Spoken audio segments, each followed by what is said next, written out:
Hello guys, mathematical tools 9 videos बन चुके हैं। ये 10 नंबर वीडियो है। लास्ट क्लास में हमने आपसे डिस्कस किया था, लास्ट वीडियो में डिस्कस किया था चेन रूल के बारे में। लास्ट वीडियो में थोड़ी सी गलती हो गई थी। dy ओवर dx यहाँ पर हमें वाट लिखना था तो हमने 0 लिख दिया था, इसे सुधार लीजिएगा। और यहाँ पर मन में रखना है, यहाँ में लिखना छूट गया। मैं बोल रहा था लेकिन लिख नहीं रहा था।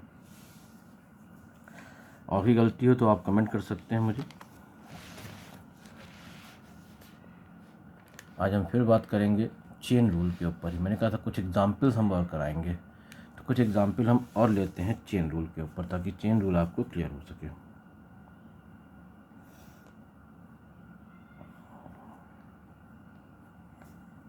If y is equal to tan 2x, if y is equal to tan 2x, then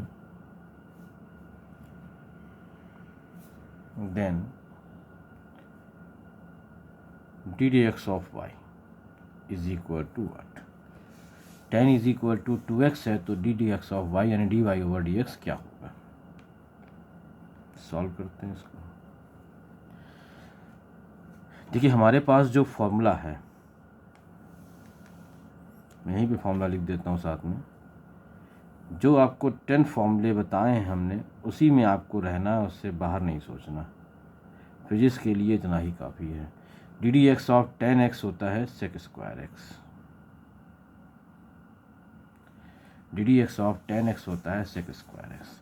अब हमारे पास जो फॉर्मूला है वो tan x के लिए है, और यहाँ पे लिखा हुआ है tan 2x। हमें चाहिए ddx ऑफ y यानी ddx ऑफ tan 2x। अब यहाँ फॉर्मूला है tan x sec square x, यहाँ पर है tan 2x। तो हमने क्या कहा था आपसे, अगर हम 2x को x मान लें, 2x को अगर हम x मान लें तो ये tan x हो जाएगा, फॉर्मूले की फॉर्म में आ जाएगा, तो इसे लिख देंगे sec स्क्वायर 2x। मैंने कहा था कि जिसको मानना है उसे मन में रखना है, लिखना वही है जो लिखा हुआ है। तो tan x तो ये हो जाएगा sec स्क्वायर, x माना है लेकिन एक्चुअल में 2x है, और जिसको मानते हैं उसे अगेन डिफ्रेंशिएट करके मल्टीप्लाई कर देना होता है। उसे फिर से डिफ्रेंशिएट कीजिए और मल्टीप्लाई कर दीजिए। तो sec square 2x ddx of 2x, तो 2 बाहर आ गया, कॉमन ले लिया। x का डिफ्रेंशिएशन x के रिस्पेक्ट में 1 होता है, ddx of x raise to power 1 n x n minus 1। अब यहाँ पर x की पावर 1 है, यहाँ पर n की वैल्यू 1 है, तो यहाँ n की वैल्यू 1 सब्स्टिट्यूट कीजिए। 1x 1 माइनस 1, 1 माइनस 1 क्या हो जाएगा 0, और 1 माइनस 1 अगर यहाँ पर आपको 0 मिलेगा तो किसी की पावर 0 होने पर क्या रिजल्ट मिलता है। देखिए ऐसे मैं कर देता हूँ, यहाँ पर ddx ऑफ x की पावर 1, तो 1x 1 माइनस 1, तो 1 इंटू x हो गया, 1 माइनस 1 0, और x की पावर 0 को हम 1 लिखते हैं, यानी x के रिस्पेक्ट में x का डिफरेंशिएशन क्या हो जाएगा 0 आ जाएगा, सॉरी 1 आ जाएगा। तो ये 1 हो जाएगा, इसकी वैल्यू 1 हो जाएगी, तो 1 इंटू 2 2, तो ये रिजल्ट आ जाएगा 2 sec स्क्वायर 2x, रिजल्ट आ गया। और एग्जाम्पल कर लेते हैं। If y is equal to sine e raise to power x, देखिए अब यहाँ पर sine e raise to power x, यानी साइन का जो एंगल है वो e की पावर x बन गया। तो sine raise to power e की पावर साइन e की पावर x, तो साइन का एंगल इस प्रकार हो गया e। अब यहाँ पे दो फंक्शन नहीं है, साइन अगर ये होता साइन x इंटू ई की पावर x, तो ये दो फंक्शन थे। ये दो फंक्शन थे, लेकिन यहाँ पर ऐसा नहीं है। यहाँ पर क्या है, y is equal to sine e की पावर x, यानी साइन का एंगल ही ई पावर x मान लिया गया है। Then d d x of y का पता लगाना है क्या होगा। तो कैसे सॉल्व करेंगे, y इज इक्वल टू आपको गिवन है, या इसको सॉल्व करेंगे तो d d x of y is equal to d d x of sine e की पावर x। अब फॉर्मूला क्या हमारे पास है, d d x of sine x, d d x of sine x का फॉर्मूला होता है कॉज एक्स। हमारे पास साइन एक्स का फॉर्मूला है कॉज एक्स, लेकिन यहाँ पे लिखा है साइन ई की पावर एक्स। अब साइन ई की पावर एक्स लिखा है तो हम इसको क्या करेंगे, ई की पावर को अगर हम ई की पावर एक्स को अगर हम एक्स मान लें तो हमारा काम बन जाएगा। फिर से वही रूल, जिसको मानना है उसे मन में रखना है, लिखना वही है जो लिखा हुआ है। तो ई की पावर एक्स को हम एक्स मान रहे हैं लेकिन, और मान करके डिफ्रेंशिएट कर दीजिए, तो साइन एक्स का हो जाएगा कॉज एक्स। कॉज एक्स यानी कि कॉज ई की पावर एक्स, और जिसको एक्स मानना है उसे अगेन डिफ्रेंशिएट करना है, उसे अगेन डिफ्रेंशिएट करेंगे। और D d x of e की पावर एक्स का डिफ्रेंशिएशन क्या होता है, ई की पावर एक्स, यहाँ पे ई की पावर एक्स ही आ जाएगा। तो कॉज ई की पावर एक्स इंटू ई की पावर एक्स, ई की पावर एक्स, ई की पावर एक्स। अब ई की पावर एक्स इंटू कॉज ई की पावर एक्स, ये आपको आंसर मिल जाएगा। ठीक है, एक एग्जाम्पल और ले लेते हैं। If y is equal to e की power sine x, y is equal to e की पावर साइन एक्स या कॉज एक्स या टेन एक्स ई की पावर साइन एक्स। अब रिजल्ट कैसे सॉल्व करेंगे, then d d x of y is equal to what.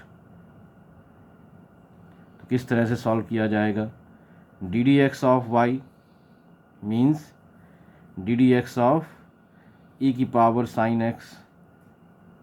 अब formula हमारे पास किसका है, ई की पावर एक्स का।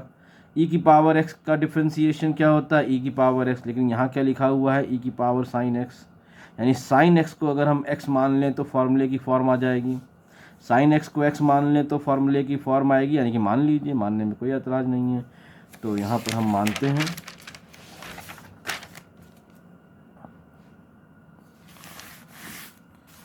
और इसे लिखते हैं d d x of y is equal to e की power sine x.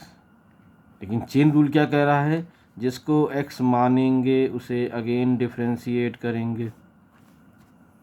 Sign x को हमने एक्स माना था तो साइन एक्स को अगेन डिफ्रेंशिएट करके मल्टीप्लाई कर दिया।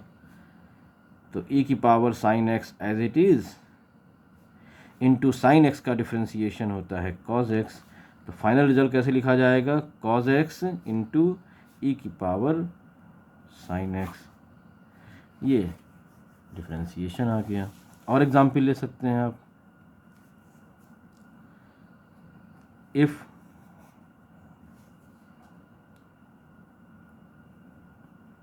y is equal to ln under root x square plus 5, ln under root x square plus 5, then d d x of y is equal to what बताना है। अब solution कैसे करना है इसका, तो डी डी एक्स ऑफ यानी d d x of y, d d x of Y यानी d d x of ln x square plus 5 की पावर 1/2। अंडर रूट को हम पावर की फॉर्म में लिख सकते हैं 1/2। अब ln x, तो d d x of ln x का फॉर्मूला आपको याद होगा 1/x। ln x का डिफ्रेंशिएशन होता है 1/x। यहाँ पर क्या दिया हुआ है, x की जगह पे लिखा हुआ है एक्स स्क्वायर प्लस 5 की पावर हाफ। अगर इसे हम x मान लें तब तो काम बन जाएगा, तो मान लीजिए, मानने में कोई एतराज़ नहीं है। डिफ्रेंसिएशन में जब चेन रूल अप्लाई किया जाता है तो उसमें हमें फॉर्मूले की फॉर्म को देखना पड़ता है। तो यहाँ पर है ln x है, तो रिजल्ट क्या हो जाएगा 1/x x² + 5 की पावर 1/2। अब चेन रूल क्या कह रहा है, जिसे x माना है उसे अगेन डिफ्रेंशिएट करो, x² + 5 की पावर 1/2 और मल्टीप्लाई करो। तो ddx of y is equal to क्या आ गया 1/√x² + 5। यहाँ आते हैं, अब फिर प्रॉब्लम आ गई। देखिए यहाँ पर x² + 5 की पावर हाफ दिया गया है। ऐसा कोई फॉर्मूला हमने पढ़ा नहीं। हमने जो फॉर्मूला पढ़ा है वो x की पावर n का पढ़ा हुआ है, और इसके लिए रिजल्ट होता है nx n-1। फॉर्मूला होता है nx n-1।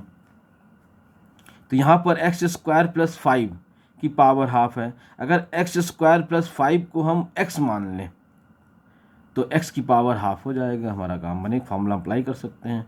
तो हमने जो आपको फॉर्मूले बताए हैं वो एप्लीकेबल हैं या नहीं है, हमें इसी पे काम करना होता है। नहीं एप्लीकेबल है तो बनाइए, उनको मानिए और तब तक मानते रहिए जब तक आप डिफ्रेंशिएशन को ख़त्म ना कर लीजिए।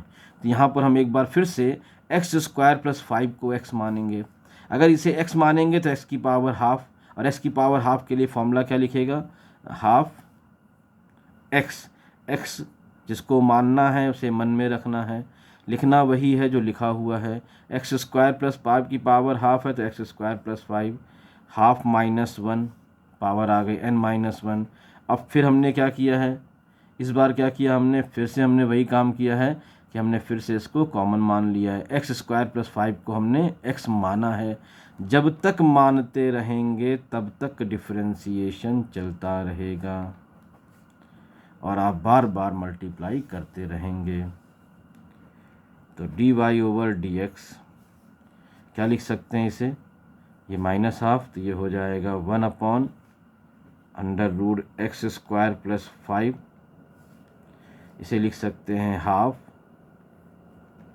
ये हो जाएगा हाफ -1, हाफ माइनस का हाफ, 1 - 2 -1 हो जाएगा, माइनस का 1/2, इसे सॉल्व करके हाफ -1 माइनस हाफ, तो ये माइनस का हाफ, यानी ये भी डिनोमिनेटर में आ जाएगा 1/x² + 5 की पावर हाफ। अब यहाँ पर डिफ्रेंशिएशन सम और सब्ट्रैक्शन पर डिस्ट्रीब्यूट हो जाता है। तो ddx of x² ddx of 5 क्या हो गया, ये भी अंडर रूट में हो जाएगा, पावर हाफ लगी हुई है, अंडर रूट और अंडर रूट क्या मिल जाएगा, रिजल्ट बन जाएगा 1/2x² + 5। ठीक है, इसकी पावर हाफ है, बेस सेम होती है तो पावर क्या होती है, ऐड हो जाती है। यहाँ पावर हाफ है, यहाँ भी पावर हाफ है, बेस सेम है, पावर ऐड कर दी, रिजल्ट लिख दिया हमने। अब यहाँ क्या बचेगा, x² का differentiation 2x, same formula use कर लीजिए, और 5 कांस्टेंट है, डिफ्रेंशिएशन क्या हो जाएगा 0, तो ये रिजल्ट आ जाएगा 2x/2 √x² + 5। 2 से 2 कैंसिल कर दीजिए, तो फाइनल रिजल्ट हो जाएगा x/x² + 5। ये हमारे पास चेन रूल का एक एग्जाम्पल आ गया। और एग्जाम्पल देख लीजिए,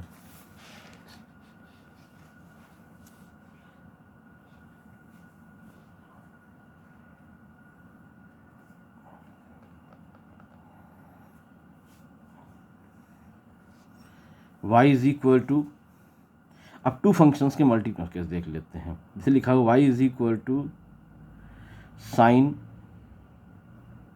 √x इंटू e की power √x।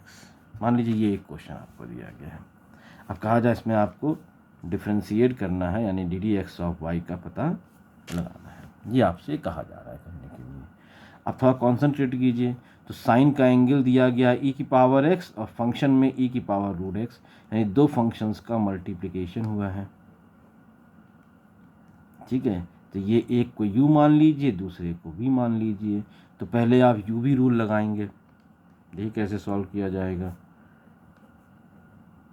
D d x of y, तो एक को u मानिए दूसरे को v मानिए, तो u differentiation of v plus v differentiation of u, differentiation of u, sorry ये e की पावर x है, e की पावर रूट x है, और ये e की पावर रूट x है। ठीक है, मैं फिर से लिख देता हूँ, ये गलत हो रहा है।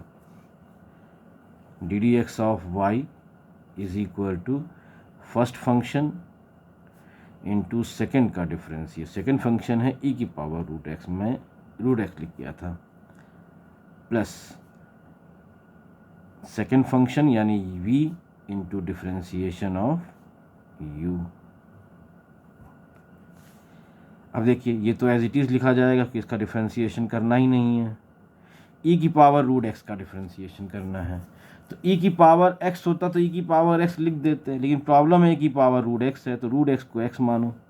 जब रूट x को x मानोगे तो ये क्या हो जाएगा, e की पावर x, और रूट x को x माना है तो इसे आपको अगेन डिफ्रेंशिएट करना पड़ेगा।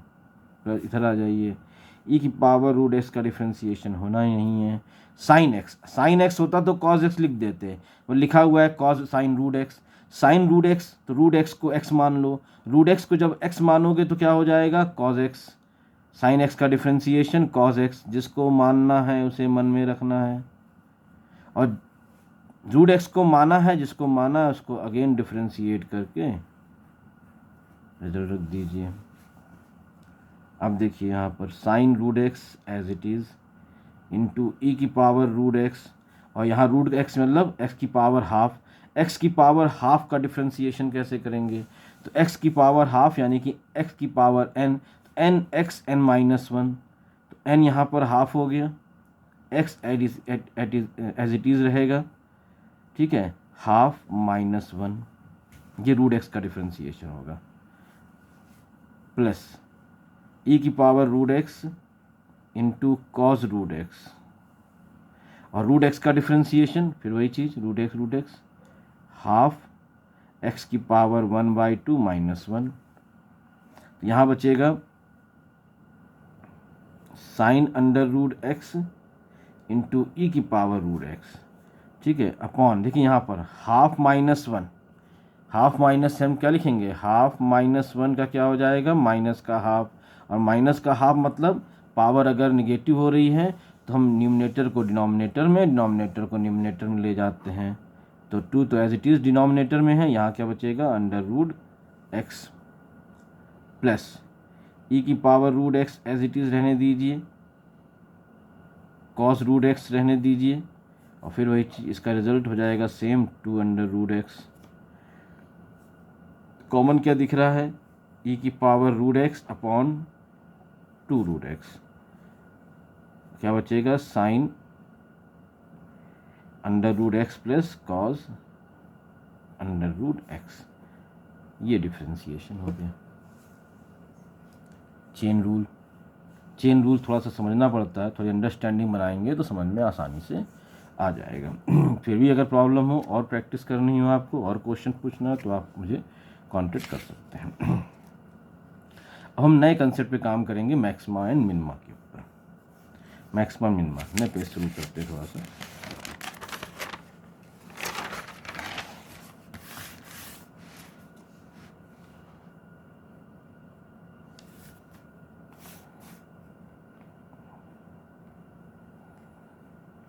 मैक्सिमा एंड मिनिमा, डिफ्रेंशिएशन का लास्ट सेक्शन है जिस पर हमें डिस्कस करनी है, जिसका यूज़ फिजिक्स में किया जाता है। पहली बात ध्यान रखिएगा, मैक्सिमा और मिनिमा को collectively optimum value, maximum value और मिनिमम वैल्यू को कलेक्टिवली ऑप्टिमम वैल्यू कहा जाता है। कभी आपसे किसी क्वेश्चन में कहा जाए ऑप्टिमम वैल्यू, जिसका मतलब मैक्सिमम या मिनिमम वैल्यू कह रहा है, मैक्सिमम और मिनिमम वैल्यू के बारे में बात कर रहा है, ठीक है। तो हम इसके दो पार्ट करते हैं पेज के, एक तरफ हम कंसेप्ट समझाते हैं मैक्सिमा मिनिमा का, दूसरे इसका एग्जाम्पल भी साथ साथ में करेंगे। तो एक फंक्शन ले लेते हैं, y is the function of x, y x का एक फंक्शन है, तो इसे लिखेंगे y is equal to x square plus x plus one, ये y x का फंक्शन है। देखिए बेसिकली फंक्शन जो होते हैं वो चार तरह के होते हैं। पहला कंटिन्यूअस इंक्रीजिंग फंक्शन, दूसरा कंटिन्यूअस डिक्रीजिंग फंक्शन जो कंटिन्यूअसली इंक्रीज हो रहे हैं, कंटिन्यूअस डिक्रीजिंग फंक्शन, ठीक है, और कुछ ऐसे होते हैं जो फर्स्ट इंक्रीज देन डिक्रीज, और कुछ ऐसे होते हैं जो first decrease then increase. Generally हम इन चार तरह के फंक्शंस पर बात करते हैं, continuous increasing function, continuous decreasing function, ठीक है। जैसे मान लीजिए एक फंक्शन आपको दिया हुआ है, ये यहाँ कर देते साइड में, y is equal to x plus two. अगर y is equal to x plus two आपको एक फंक्शन दिया गया है तो x की वैल्यू इंक्रीज होने से y की वैल्यू इंक्रीज करेगी, तो ये कहेंगे कंटिन्यूअस इंक्रीजिंग फंक्शन। आप x को इंक्रीज करते जाइए, y इंक्रीज होता जाएगा, ठीक है। और y is equal to one की पावर x, अगर x को इंक्रीज करेंगे तो y डिक्रीज होगा, x बढ़ाते जाइए, 1 करेंगे तो 1 रहेगा, 2 करेंगे तो आधा हो जाएगा, 3 करेंगे तो 1/3 हो जाएगा, 4 करेंगे तो 1/4 हो जाएगा। इस तरह कंटिन्यू डिक्रीजिंग फंक्शन। कुछ फंक्शंस ऐसे होते हैं जैसे ये लिखा हुआ है, कुछ जो फर्स्ट इंक्रीज देन डिक्रीज है, पैराबोलिक फंक्शन होते हैं, तो फर्स्ट डिक्रीज देन इंक्रीज या फर्स्ट इंक्रीज देन डिक्रीज। तो कुछ फंक्शंस ऐसे होते हैं जो फर्स्ट इंक्रीज देन डिक्रीज और या फिर फर्स्ट डिक्रीज देन इंक्रीज होते हैं। तो जो function first increase then decrease हो रहे हैं वो कहीं ना कहीं मैक्सिमम वैल्यू अटेन करते हैं, और जो function first decrease then increase हो रहे हैं वो कहीं ना कहीं मिनिमम वैल्यू अटेन करते हैं। बस हमें इसी मैक्सिमम और मिनिमम वैल्यूज़ के बारे में पता लगाना है कि ये कब आएंगी और कितनी होंगी, तो कब होंगी और कितनी होंगी। तो ऐसा ही एक फंक्शन हमने ले लिया है, y is equal to F x, यानी y is equal to x square plus x plus one. ये हमारे पास एक फंक्शन दिया गया है, इसको डिफ्रेंशिएट कर दीजिए। इसको डिफ्रेंशिएट करेंगे तो डिफ्रेंशिएट करने से आपको एक नया फंक्शन मिलेगा एफ डैश एक्स। देखिए डिफ्रेंशिएट करते हैं dy ओवर dx, तो एक्स स्क्वायर का डिफ्रेंशिएशन डायरेक्ट कर रहे हैं, एक्स स्क्वायर का डिफ्रेंशिएशन 2x, एक्स का डिफ्रेंशिएशन 1 और कांस्टेंट का डिफ्रेंशिएशन 0। तो डेरिवेशन करने के बाद रिजल्ट क्या मिला, 2x प्लस 1 मिला। तो जो फर्स्ट फंक्शन मिलेगा उसे इक्वेटिंग टू 0 कर देंगे, उसे 0 से इक्वेट करेंगे तो x की कुछ ना कुछ आपको वैल्यू मिल जाएगी। जो फर्स्ट डेरिवेटिव, इसे बोलते हैं फर्स्ट डेरिवेटिव, जब फर्स्ट टाइम डेरिवेशन करते हैं तो फर्स्ट डेरिवेटिव, ठीक है। तो ये 0 से इक्वेट कर दिया, अपनी तरफ से 0 से इक्वेट कर दिया, रूल है ये, 0 से इक्वेट करिए, 0 से इक्वेट करेंगे तो x की वैल्यू क्या मिल जाएगी, -1/2, x मिल जाएगा -1/2। अब आपको एक इन्फॉर्मेशन मिल गई, क्या मिली कि x इज इक्वल टू -1/2 पर द गिवन फंक्शन यानी y जो है वो ऑप्टिमम है। x इज इक्वल टू -1/2 पर y ऑप्टिमम, यानी x की वैल्यू जब -1/2 रखोगे तो y की वैल्यू या तो मैक्सिमम होगी या मिनिमम होगी, इधर मैक्सिमम और मिनिमम, ऑप्टिमम होगी। अभी ये क्लियर नहीं होगा कि मैक्सिमम मिनिमम है, ये क्लियर हो गया कि x इज इक्वल टू -1/2 पर जो भी y का रिजल्ट होगा वो ऑप्टिमम होगा, मैक्सिमम या मिनिमम। अब सेकेंड डेरिवेटिव कहते हैं, सेकेंड में जो नया फंक्शन आया है उसको फिर से डिफ्रेंशिएट कर दो, उसे कहा जाता है second derivative, d x of y. ये सेकेंड डेरिवेटिव, सेकेंड डेरिवेटिव कैसे लिखा जाता है, डी इसे लिखा जाता है d square y upon d x square, ये इस तरह से इसे बोलते हैं second derivative. First time differentiate किया तो first derivative, second time differentiate किया तो सेकेंड डेरिवेटिव, अगेन फिर डिफ्रेंशिएट कर दीजिए थर्ड डेरिवेटिव, अगेन फिर कर दीजिए तो फोर्थ डेरिवेटिव। इस तरह से आप बढ़ते जाएंगे। d3 upon d cube y upon d x cube लिख दीजिए थर्ड डेरिवेटिव, डी की power 4 y upon d x power 4 fourth derivative. लेकिन हमको केवल रिक्वायरमेंट 2 की पड़ती है, 3 की फिलहाल नहीं पड़ती, 3 या 4 की, वो जब पड़ेगी तब देखेंगे, तब तक शायद आप मैथ में सीख जाएंगे, नहीं पड़ती है लगभग। तो डी स्क्वायर वाई अपॉन ये सेकेंड डेरिवेटिव। अब सेकेंड डेरिवेटिव जो आएगा वो या तो आपका पॉजिटिव आएगा, वैल्यू कुछ भी आए, बस ये देखना है कि पॉजिटिव है या निगेटिव है। या तो पॉजिटिव आएगा या निगेटिव आएगा। अगर फर्स्ट इंक्रीज देन डिक्रीज या फर्स्ट डिक्रीज देन इंक्रीज का फंक्शन है तो इन दो में से कोई एक रिजल्ट आपको मिलेगा। अगर पॉजिटिव मिले तो समझ जाइए y is minimum, y minimum है, और अगर निगेटिव मिले समझ जाइए y is maximum, y maximum है। यहाँ पर फंक्शन को डिफ्रेंशिएट करना होता है, ये बात पहले दिमाग में रखिएगा, रिजल्ट से मतलब नहीं है। ये जो फंक्शन आया हमको इसे फिर से डिफ्रेंशिएट कर दीजिए। तो d square y upon d x square second derivative लिखने का तरीका होता है, मतलब सेकेंड टाइम आप डिफ्रेंशिएशन कर रहे हो। करो किसका, 2x + 1, तो 2x का डिफ्रेंशिएट करेंगे तो 2 मिलेगा, कांस्टेंट बाहर, x का डिफ्रेंशिएशन 1 और 1 का करेंगे तो 0 आ जाएगा। वैल्यू कुछ भी आई हो, ध्यान देखिए रिजल्ट ये पॉजिटिव है, रिजल्ट पॉजिटिव है, इसका मतलब y इज मिनिमम। तो आपके पास इंफॉर्मेशन आ गई कि x इज इक्वल टू -1/2 पर y ऑप्टिमम है, x इज इक्वल टू -1/2 पर y ऑप्टिमम है, x इज इक्वल टू -1/2 पर y ऑप्टिमम है। मतलब x की वैल्यू अगर -1/2 रखेंगे तो y की वैल्यू आपको मिनिमम मिलेगी। तो x पहले क्लियर हुआ था ऑप्टिमम है, अब क्लियर हो गया कि मिनिमम है, डेफिनेट हो गया। सेकेंड डेरिवेटिव ये श्योर कर देता है कि मैक्सिमम है या मिनिमम है। तो y की मिनिमम वैल्यू होगी क्या, रख दीजिए, x की वैल्यू रख कर देख लीजिए। x की वैल्यू -1/2, तो -1/2 का स्क्वायर -1 + 1, 1/2 का स्क्वायर क्या हो जाएगा, 1/4 -1 + 1, 4 एलसीएम लिए, 1 - 2 + 4, 4 + 1 5, 3/4। ये y की मिनिमम वैल्यू है, यानी कि 0.75। इसका मतलब ये हो गया कि इस गिवन फंक्शन में, given function y is equal to x square plus x plus 1 में, given function y is equal to x square plus x plus 1 में y की जो मिनिमम पॉसिबल वैल्यू अटेन होगी वो 3/4 होगी। इससे कम की वैल्यू y अटेन नहीं कर सकता।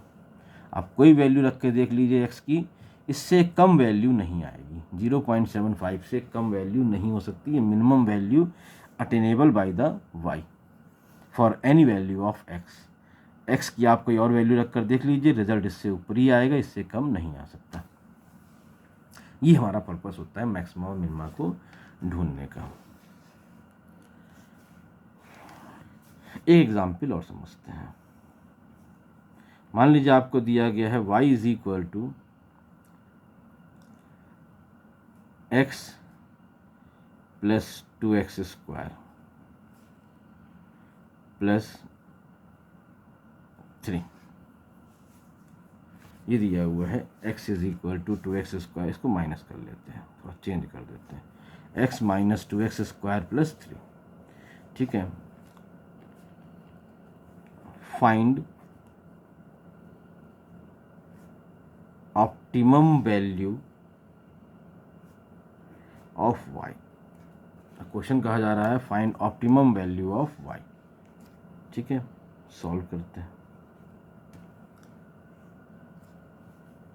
y is equal to x - 2x square + 3, first derivative करेंगे, यानी फर्स्ट टाइम डिफ्रेंशिएट करेंगे, dy/dx, x का डिफ्रेंशिएशन 1 माइनस 2x स्क्वायर, 2 बाहर कर लिया, और 2x का differentiation, x square differentiation 2x, ये हो जाएगा 4x, 3 का डिफ्रेंशिएशन 0। फर्स्ट डेरिवेटिव को 0 से इक्वेट करेंगे तो रिजल्ट क्या मिल जाएगा, x is equal to 1/4।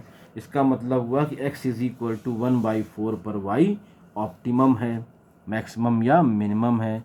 Optimum value क्या है ये पता करना है, तो पहले तो आप सेकेंड डेरिवेटिव कर दीजिए, d²y/dx स्क्वायर। जब सेकेंड डेरिवेटिव करेंगे फंक्शन का तो 1 का डिफ्रेंशिएशन 0, -4 कॉमन ले लिया, x का डिफ्रेंशिएशन 1, तो रिजल्ट हो जाएगा -4। ये वैल्यू कैसी हो गई, निगेटिव। निगेटिव वैल्यू से क्या इन्फॉर्मेशन मिल गई कि y इज़ मैक्सिमम, तो आपको ये इन्फॉर्मेशन मिल जाती है कि y जो है वो मैक्सिमम है। अब y अगर मैक्सिमम है तो y की वैल्यू क्या होगी? तो y की वैल्यू के लिए फंक्शन में x की वैल्यू 1/4, ये x की वैल्यू 1/4 आई है यहाँ पर, x की वैल्यू 1/4 को गिवन फंक्शन में सब्स्टिट्यूट कर दीजिए यहाँ पर। ठीक है, सब्स्टिट्यूट करेंगे तो y इज इक्वल टू, ये रिजल्ट है 1/4 माइनस 2x स्क्वायर, 2 1/4 का स्क्वायर प्लस 3, तो y is equal to 1/4 minus 2 into 1/16 plus 3 cancel होगा, 8 कर लीजिए, तो 1/4 माइनस 1/8 प्लस 3 एलसीएम ले लीजिए 8, तो ये 2 हो जाएगा, माइनस 8 और प्लस का 24, ये हो जाएगा 18/8 यानी कि 9/4। ये y की मैक्सिमम वैल्यू यानी कि 1.25, यानी इस केस में y की मैक्सिमम वैल्यू 1.25 से ज़्यादा नहीं हो सकती। ये हमको इन्फॉर्मेशन मिल जाती है। ठीक है, ये आपका मैक्सिमा मिनिमा, और यहीं पर डिफरेंशिएशन भी कंप्लीट हो जाता है। मैं पेजेस को थोड़ी थोड़ी देर के लिए रोक रहा हूँ, स्क्रीनशॉट ले सकते हैं इसका।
और ये लास्ट पेज।